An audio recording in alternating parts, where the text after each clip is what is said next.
삼교육사주의 일진사주명리학 제1830강 시작하겠습니다. 자, 오늘은 양력으로 2023년 11월 10일이고요. 음력으로는 2023년 9월 27일입니다. 오늘 명식은 계묘년 계해월 임신일이 되겠고 일진은 임신이 되겠습니다. 자, 사주팔자를 분석함에 있어 제일 중요한 것 일주의 천간, 즉 일간이 가장 중요하다라고 하는 것. 일간과 다음으로 중요한 것은 월주의 지지를 말하죠. 월령이라고 합니다. 월령, 월지라고도 하고요. 원이라고도 이렇게 표현을 하는데 일간과 월령 가장 중요한 글자가 되겠습니다. 오늘 일간 임이라고 하는 천간이 일간이 되겠습니다. 임이라고 하는 천간 10개의 천간 중에서 9번째 천간이 되겠고요. 임이라고 하는 천간 5행으로 구분하게 되면 수가 됩니다. 임수가 되는 것이죠. 자, 목화토금수라고 하는 것, 목이라고 하는 것은 나무가 되는 것이고, 그 다음에 화라고 하는 것은 불, 토라고 하는 것은 흙, 금이라고 하는 것은 쇠, 그 다음에 수라고 하는 것은 물이죠. 물인데 눈으로 봤을 때는 현상학적으로 물상으로 봤을 때는 물로 보지만은 기운으로 봤을 때는 냉기죠. 냉기, 차가운 한기를 말하는데 좀 오싹하네. 이거는 금의 기운은 숙살 기운을 말하는 것이고 수가 말하는 냉기, 한기라고 하는 것은 유튜브 같은 데 이렇게 보게 되면 사람이 진짜 실질적으로 사는데 어느 정도 온도냐면 영하 72도에서도 사람이 살고 있는 곳이 있습니다. 이렇게 혹한의 차가운 기운을 갖다가 수라고 하고요. 천하를 다 얼게 만들어 버리는 그러한 기운이 바로 수의 기운이다라고 볼 수가 있습니다. 천간으로 수라고 하는 것, 이러한 기운, 임수, 계수가 수가 되는 것인데 계절로 봤을 때 이렇게 냉기, 한기가 강한 계절은 바로 겨울이 되는 것이죠. 천간으로는 임수, 계수가 겨울이라고 보면 지지로는 해월, 자월, 축월이라고 하는 북방이 바로 수가 왕한 수왕절이면서 계절로는 겨울이 된다라고 볼 수가 있습니다. 자, 겨울이라고 하는 것, 수가 왕한 계절, 수라고 하는 것은 색깔로 보면 흑색이 되는 것이고요. 그 다음에 주관하는 시는 현무라고 하는 상상 속의 그런 동물이 되는데, 자, 색깔로 봤을 때 목이라고 하는 것은 청색, 화라고 하는 것은 적색, 토라고 하는 것은 노랑색, 황색이라고 하죠. 그 다음에 금은 백색, 수는 예를 들면은 지금 말씀드렸던 흑색인데 수가 용신이다 그러면 어떻게 돼요? 흑색을 많이 입어라 이렇게 말씀하시는 분들도 있고, 수가 용신일 때는 금이 수로 생기지니까 흰색과 검정색을 섞어 입어도 되겠다라는 또 추측도 해볼 수가 있겠죠. 그래서 목화토금수라고 하는 것의 색깔이 5가지 색깔이죠. 청색, 적색, 백색, 흑색, 황색인데, 자, 흰색에다가 검정색 색금은 회색이 될 것이고요. 파랑색에다가 빨간색 더하면 보라색이 될 것이고요. 여러 가지 색의 조합이 나오죠. 그래서 목화토금수의 색은 그냥 단일하게 5가지 색깔이 아니라 서로가 이렇게 섞이게 되면 무한한 색깔을 나타낼 수 있다. 그래서 색의 삼원색, 빛의 삼원색이 있듯이 그 3가지 색깔이 어떻게 조화를 이루느냐에 따라서 모든 색깔을 만들어낼 수 있듯이 여러분들 목화토금수 색깔 5가지밖에 없네요 이렇게 생각하시면은 조금 시야가 좀 좁으신 거고요. 목화토금수 색깔을 갖다가 여러 가지 다각도로 활용하시는 것도 하나의 방법이다 이렇게 보시면 좋겠습니다. 또 오상이라고 하는 인의 예지신으로 이렇게 봤을 때 목이라고 하는 것은 인자함, 인을 뜻한다라고 그랬고요. 금이라고 하는 것은 의로움, 의를 뜻한다고 했고, 화는 예절, 빛이 있고 밝음이 있을 때 예절이 돋보인다라고 하는 개념으로서 화는 예절, 토라고 하는 것은 절대 움직이지 않고 믿음, 그죠? 항상 그 자리에 그 상태에서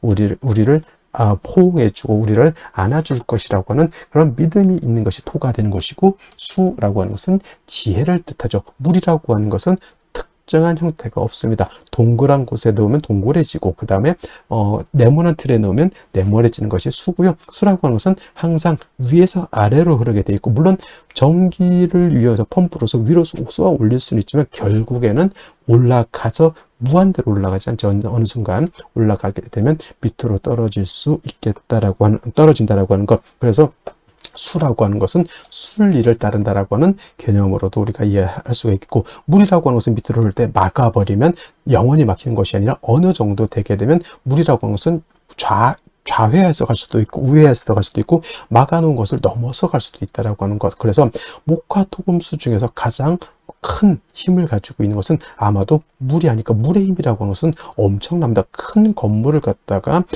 뒤틀리게 만들 수도 있는 것이고, 그 다음에 물난리, 댐이 한번 폭파돼서 물난리가 나면 진짜 남아날 거 없이 다 그렇게 휩쓸고 내려갈 수도 있고, 그 다음에 금광석을 자를 때, 금광석이라고 하는 것이 굉장히 단단하잖아요. 금광석.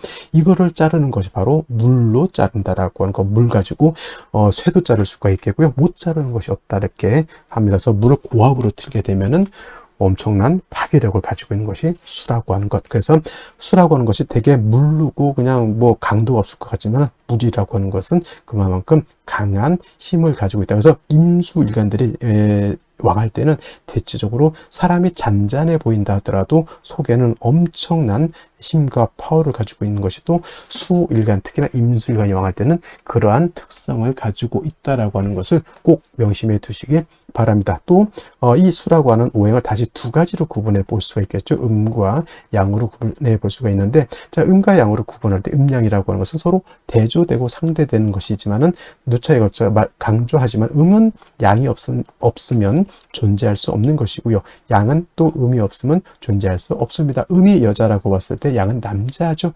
여자는 남자 없이 존립할 수가 없겠고, 남자 역시 음이 없으면 존립할 수가 없습니다.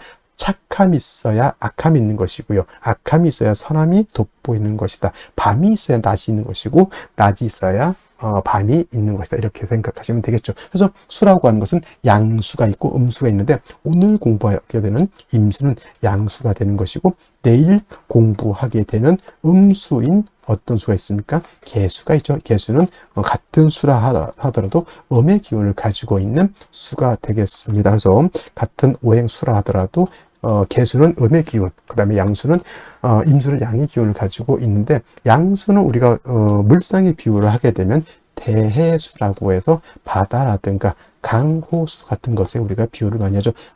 물 중에서 가장 큰 물이 어떤 거예요? 바다죠. 그 다음에 강 또는 뭐 호수 같은 거. 호수, 외국에 있는 호수 중에는 우리나라 한반도 정도의 크기가 되는 호수도 있다고 합니다. 거의 뭐 수평선을 볼 수 있는 호수죠. 그런 경우 우리는 뭐 백운호수 뭐 이런 호수인데 돌 던지면 건너갈 것 같은 정도, 뭐 그 정도는 솔직히 우리 그 비유를 하자면 그 정도는 호수라기보다는 개수에 가깝죠. 개수. 임수라고 하는 개념, 그렇게 방대하고 큰 개념의 물이다라고 봤을 때, 음수인 개수는 작은 물입니다. 우로수라고 하죠.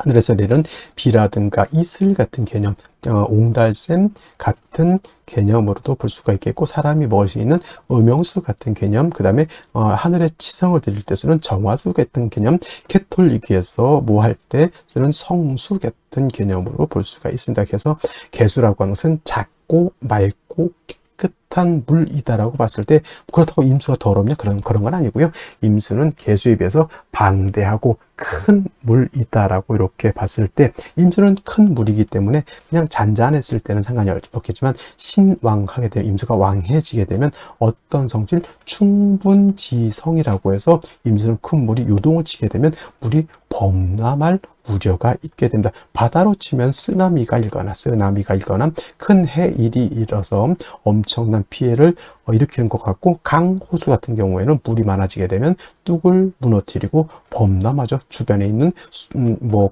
밭이라든가 집이라든가 축사라든가 완전 쑥대의 밭을 만들어 버립니다. 그래서 임수라고 하는 것이 왕할 때는 이 충분한 성질, 물이 범람하고자 하는 이러한 성질을 갖다가 쓰나미, 해일이 일어나는 이러한 엄청난 힘을 갖다가 조절시켜주는, 적절히 억제시켜주는 것이 필요하겠죠. 이것이 바로 뭐다? 무토라고 하는 것이 있어서 임수를 갖다가 제방해야 된다라고 이렇게 설명을 하는 겁니다. 제가 무토, 기토 설명할 때 무토는 어떤 토? 건토라고 했고요. 기토는 습토라고 해서 금을 생할 때, 토생금을 할 때는 습토인 기토라든가 지지로 진토라든가 술토 가지고 금을 생할 수 있지만, 임수라고 하는 큰 대해수를 갖다 제방할 때는 습토인 기토로는 임수를 제방할 수가 없다. 그래서 양토인 무토, 건토인 무토로서 제방해야 되는 것이고, 기토는 작은 스잎, 물에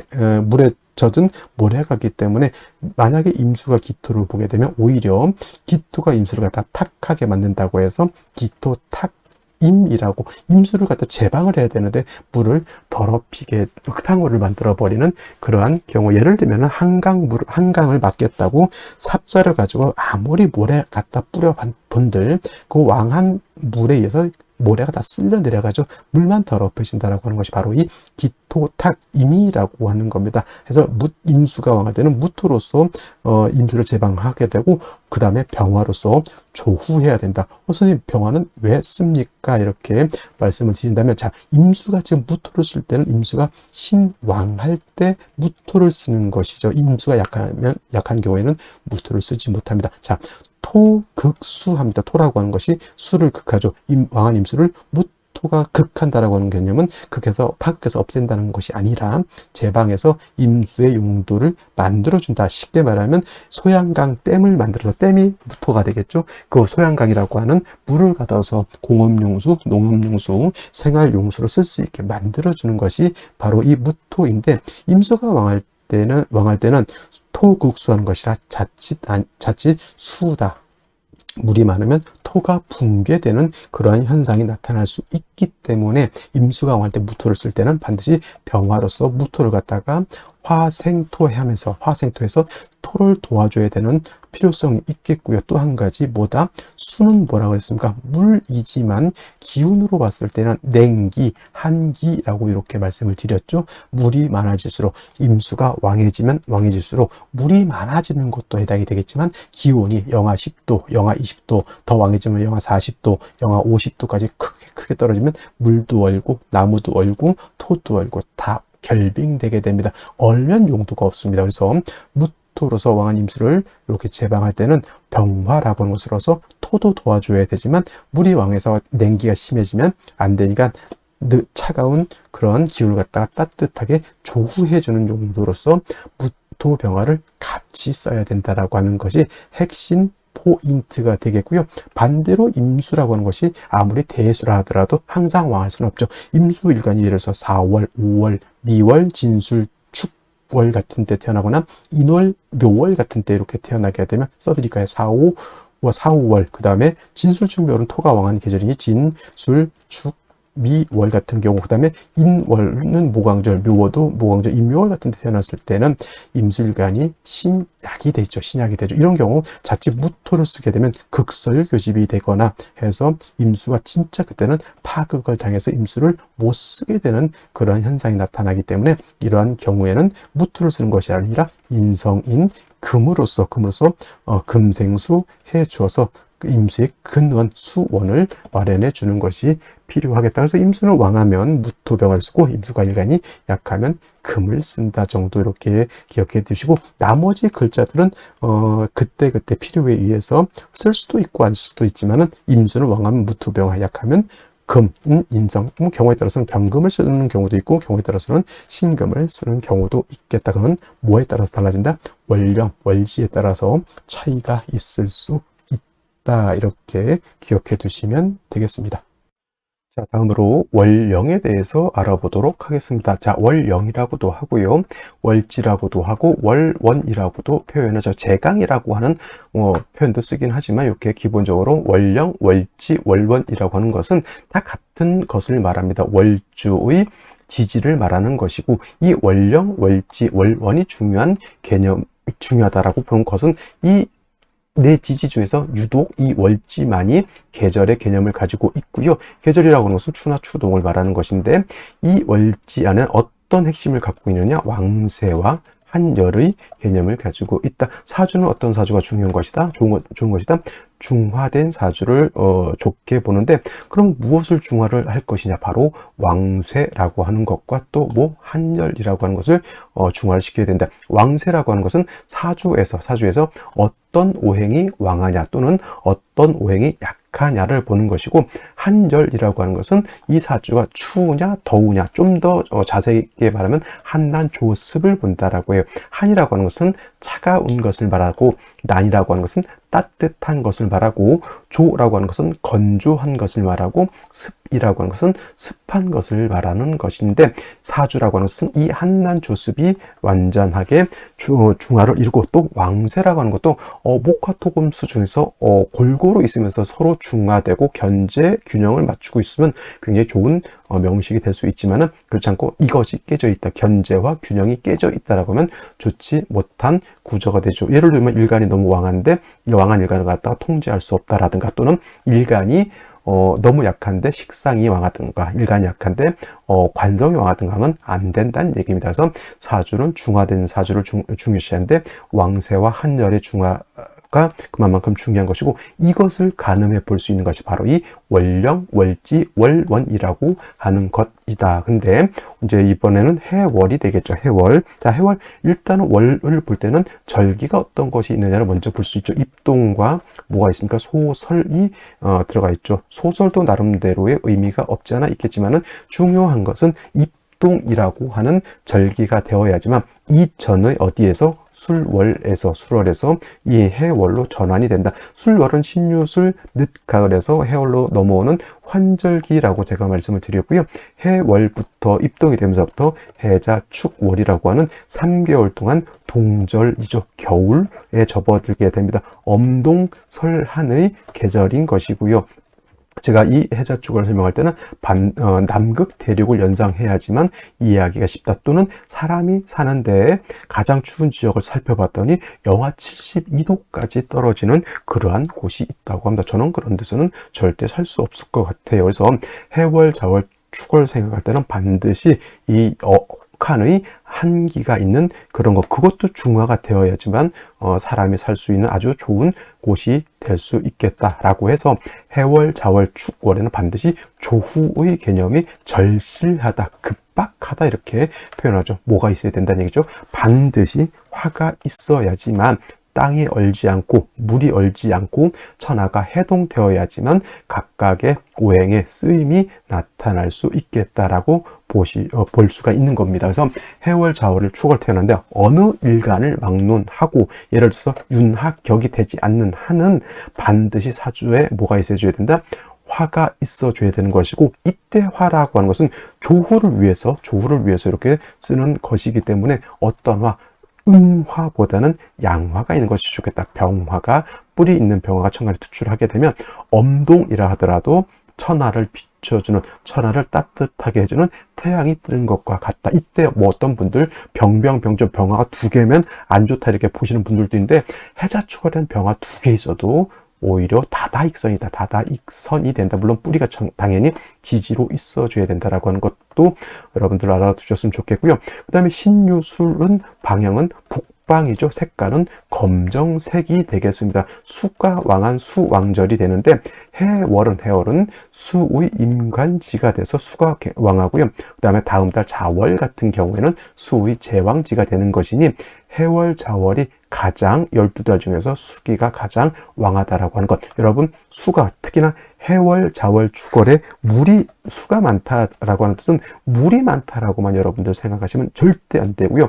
해자, 축월에 수가 1점, 2점, 3점 많아진다라고 해서 기온이 급속하게 떨어진다, 기온이 하강한다라고 하는 것, 얼어 죽는다 이렇게 생각하시면 될 것 같습니다. 그래서 해월 같은 경우 수가 왕한 계절이라고 하는 것 꼭 명심해 두시고, 그 다음에 또 이제 해월에서 볼 것은 지장간을 한번 볼 필요가 있겠죠. 무토라고 하는 지장간이 초기라고 해서 있고요. 그 다음에 간목이라고 하는 지장간이 중기라고 있고요. 그 다음에 해의 본기는 임수가 되죠. 임수. 그래서 해수는 용, 양이라고 해서, 몸체는 음이죠. 원래는 자수가 양이고 해수가 음이 돼서 몸체는 해수가 음이지만은 그 지장간 본기가 임수이기 때문에 쓰는 것은 양어로 쓴다 해서 용, 양이라고 이렇게 표현을 합니다. 근데 이제 지장간을 봤을 때 해중에 있는 무토가 있긴 하지만, 무토는 쓴다 안 쓴다?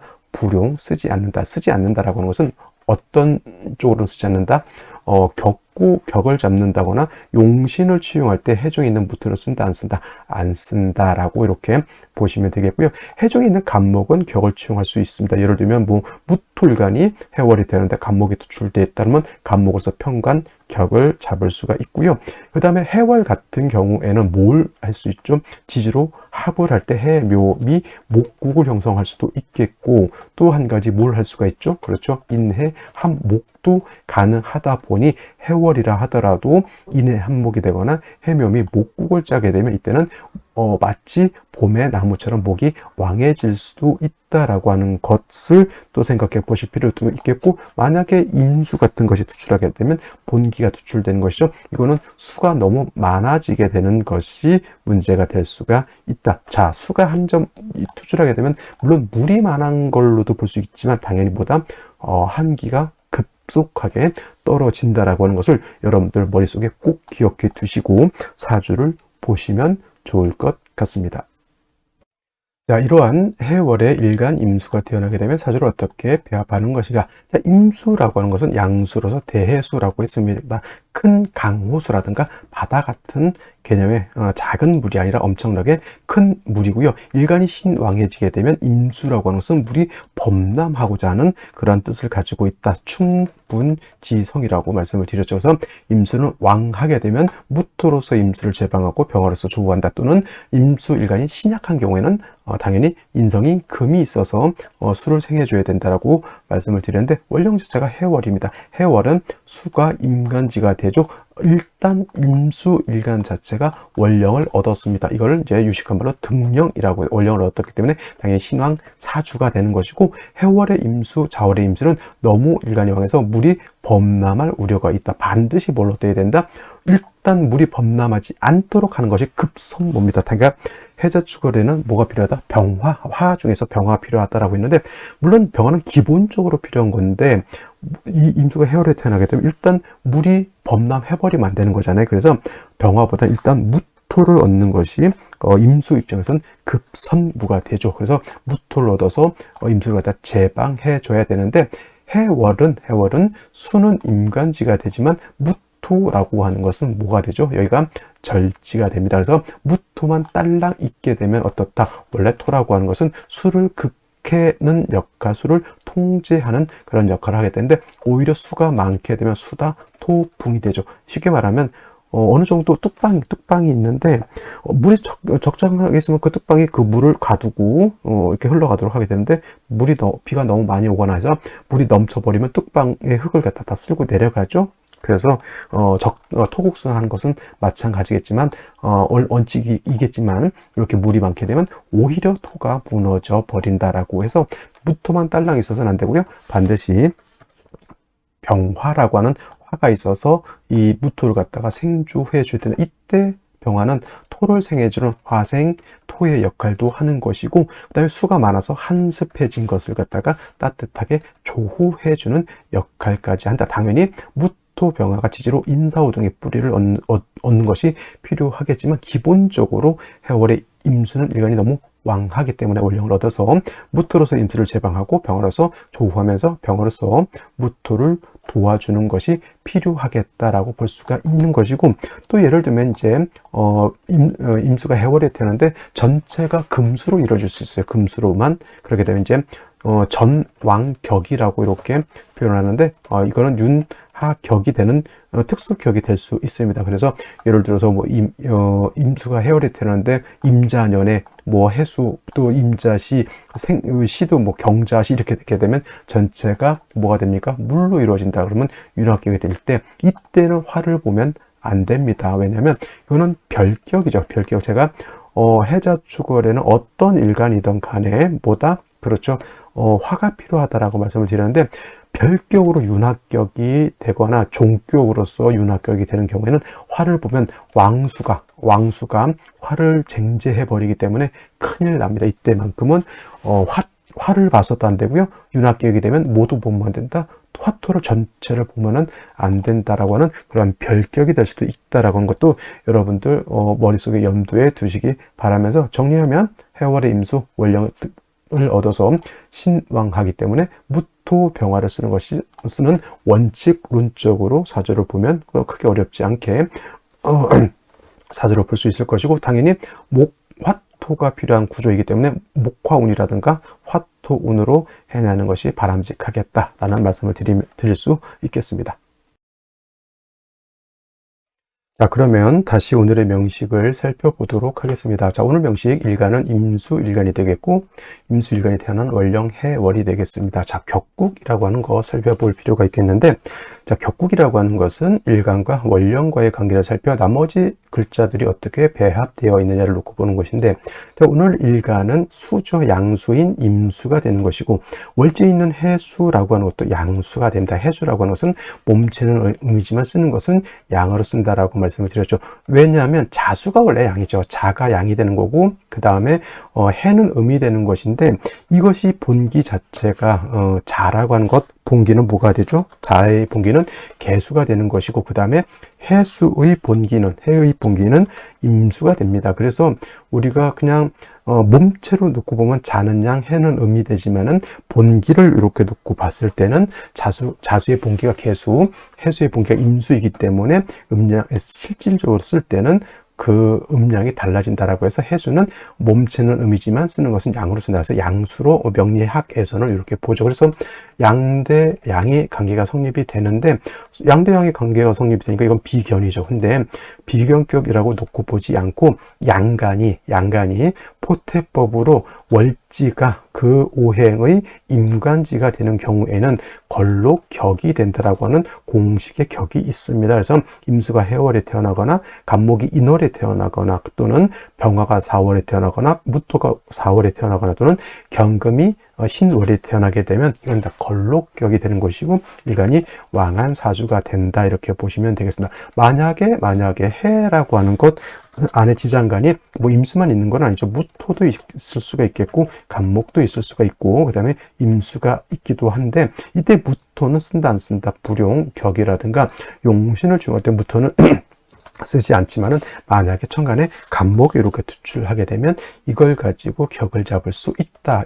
이거는 양수가 양목을 받고요. 그래서 수생목의 관계가 성립이 되니 양대양 식신이 되니까 식신격, 이렇게 볼 수가 있다는 얘기입니다. 이거는 이제 간목이 투출되어 있을 때 이렇게 쓸 수가 있는 것이고, 기본적으로 해월의 임수는 걸록격이 돼서 일간 자체가 굉장히 왕합니다. 그래서 임수는 왕하면 어떤 것, 물이 범람할 우려가 있기 때문에 임수 설명할 때 말씀드렸던 것처럼 무토로서 제방하고 병화로서 조후하는 것이 기본적인 용신 치용법이 된다, 이렇게 볼 수가 있겠고, 만약에 무토가 없는 경우는 어떻게 될까요? 그러면 선생님, 기토를 쓸 수 있을까요? 물론 무토 없으면 기토를 못 쓰는 건 아니지만은 기토를 가지고 임수를 제방할 수 있는 힘이 있을까요? 없을까요? 거의 없다. 그러니까 뭐예요? 불가능에 도전한다, 이렇게 생각할 수도 있는 것입니다. 무토는 제방 가능하지만 기토는 오히려 임수를 탁수로 만들죠. 기토 탁임이 되는 것이고, 임수를 제방할 힘이 없기 때문에 그렇습니다. 그러면 토 자체가 없으면 어떻게 될까요? 그때는 간목으로서 왕수의 기운을 살해서 병화로서 조우한다. 그래서 식신생지의 구조로 가면 좋을 것이다. 기본적으로 임수를 왕하면 간목병을 쓰는 것이 아니라 무토병화를 쓰는 것이 정법이고, 만약에 무토라고 하는 토가 없을 때는 간목병화를 차선칙으로 쓴다, 이렇게 생각하시면 되겠습니다. 자, 연지를 먼저 보도록 하죠. 묘목이라고 하는 것이 있고요. 임수 입장에서 묘목이라고 하는 것은 상관이죠. 상관인데 이제 해수하고 이렇게 합을 하게 됩니다. 해묘 합목이 돼서 식상인 모기 세력을 얻는데, 역시나 화가 있어서 조후하지 않으면 나무도 얼게 되고 그 다음에 물도 얼게 되는 것이니 좋지 못하겠죠. 반드시 화를 얻는 것이 중요하겠는데, 일지에서는 뭐를 봤습니까? 신금이라고 하는 것을 봤습니다. 신금이라고 하는 것은 임수 입장에서 인성이죠. 해월의 임수 자체가 왕한테 다시 인성을 보게 되면은 금수가 더욱 왕해지게 되는 것이고, 당연히 금수가 왕해지게 되면 그냥 단지 물만 많아지는 것이 아니라 기운이 크게 하강한다, 이렇게 생각을 하셔야 되는 겁니다. 그리고 월간에 개수가 있고요. 그 다음에 연간에도 개수가 있다. 겁재 두 개를 봤는데, 단지 겁재 두 개가 아니라 해월에 다시 수가 한 점 있다라고 하면 개수가 없었을 때는 영하 20도인데 개수가 하나 늘어남으로 인해서 영하 20도, 또 하나 늘어남으로 인해서 영하 30도, 40도 이렇게 떨어진다라고 생각하시면 돼요. 그럼 이 국세는 어떻습니까? 땡땡땡땡 얼어 있는 그런 구조가 되는 것이니 생시에서는 반드시 뭘 봐야 된다? 화를 봐야 된다. 토까지 봐서 화토를 같이 볼 수 있다라고 하면 금상첨화이겠지만은 이거는 급선무가보다 해동하는 것이다. 해묘한목해가지고 목은 어느 정도 좀 세력이 있다고 이렇게 볼 수는 있겠죠. 그래서 반드시 화를 보거나 토를 보는 것이 필요하다. 토를 본다라고 하는 것은 수를 제하는 목적으로 보는 거고, 화를 본다라고 하는 것은 얼어붙은 기후 조건을 갖다가 따뜻하게 해준다, 이렇게 생각하시면 되겠습니다. 자, 그러면 생시를 보도록 하겠습니다. 제일 먼저 경자시를 보도록 할 텐데요. 자, 경자시가 되게 되면 신하고 자하고 합을 하죠.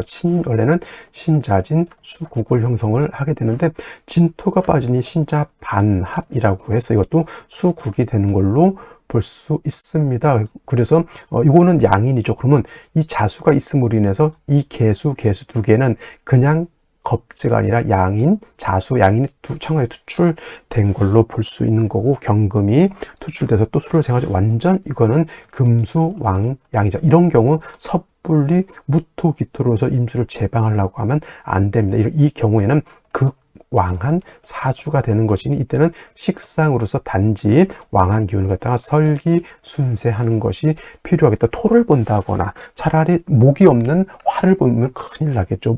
화를 볼 때는 반드시 목이 같이 있어주는 것이 필요한데 여기에 있는 해묘한목의 이 핵심은 묘목이잖아요. 이거 가지고는 조금 부족한 면이 없지 않아 있다, 이렇게 볼 수 있고, 상황에 따라서는 이거는 뭘로 또 볼 수 있다? 윤하격으로도 볼 수가 있겠다라고 하는 점. 그리고 신해시 또한 마찬가지죠.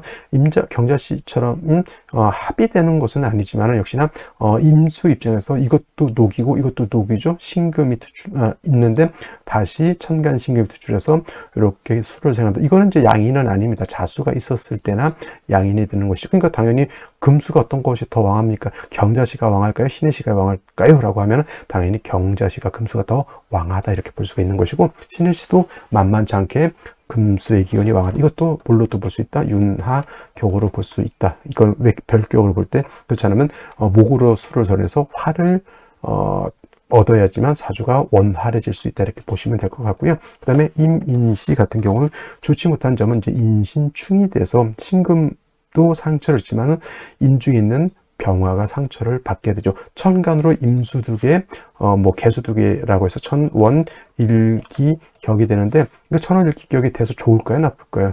천원일기격이 말은 멋있어 보이는데 그 사주의 전체적인 어떤 짜임을 봐야지 천원일기격이라고 해서 무조건 좋다, 그렇게 볼 수는 없는 것이다. 개묘시도 당연히 천원일기격이 됩니다. 단 이거는 화도 없고요, 충은 되지 않지만 사주에 화가 없는 것이 역시나 큰 문제점이고, 이 사주가 좋아지려면 목화, 운을 만나는 것이 필요하겠죠. 남자로 태어나게 되면 임술, 신유, 경신, 삼일입니다. 금운으로 가는 것이고, 여자 같은 경우는 갑자, 을축을 지나서 그래도 29대, 30대부터는 목화운으로 가는 것이다. 어떤 게 더 좋을지는 여러분들이 한번 판단해 보시면 될 것 같고요. 그 다음에 갑진시가 되는 경우에는 화는 얻지 못했지만은, 그리고 진토 가지고는 수를 제방할 수 있는 힘은 없습니다. 단지 왕수의 기운을 해묘한목하고 진의 뿌리를 뜬 간목이 수생목해서 발산시켜주는 왕수의 기운을 설기순세하는